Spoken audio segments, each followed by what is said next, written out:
Hi, I'm Sue Elliott.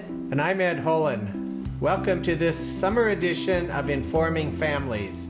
You might remember a few months ago, the State Developmental Disabilities Administration, along with the Aging and Adult Administration, applied for a new Community First Choice state plan amendment. And what that does is it takes the Medicaid personal care that people are currently getting and it moves it over to a state plan service. So if you have been receiving Medicaid personal care, today you're on the Community First Choice option. And let's listen to Jaime as she talks about elements of that new program. Can you bring us up to date as to what the CFC is and what services are included? So it's a broader program than just the personal care program, so it provides more services than personal care. It includes relief care, skills acquisition, training for clients, and personal care as well. And then in addition, there's some other services like a personal emergency response system.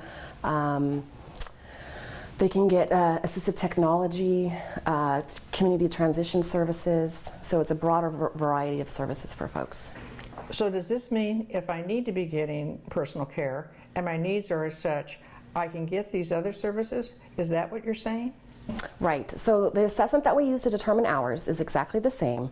It's just that now, in addition to getting just personal care, people can use their personal care assessed hours to get other services. And will people be able to use their personal care hours outside the home? Yes. So if an individual needs personal care in the community, they can access the community and get their personal care needs met out in the community. That's really a big deal, and we're really glad that's going to happen.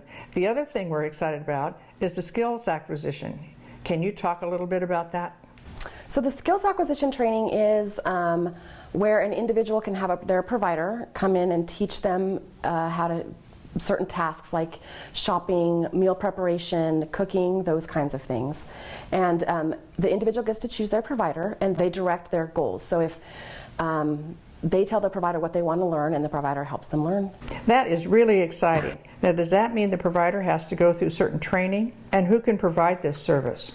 So it's going to be the personal care provider, a personal care provider if that's who the person chooses. They can have an individual provider, they can have an agency provider, and they're not going to be able to teach every single task. It's really limited to like what we call the IADL, so it's cooking, meal preparation, shopping, those kinds of tasks where it doesn't take a significant education to do those things. If I'm getting personal care now, how will I know that I'm being transferred over to CFC? So clients got letters that went out May 27th of this year telling them effective July 1st, you're going to get this, we're implementing this program, here's all the services that you're eligible to receive, and they automatically got transitioned over. So if they were getting personal care already prior to July 1st, their assessments and their payments transferred over to Community First Choice. So they're already eligible for the program. If I haven't had my assessment, how will I be able to get those services other than personal care?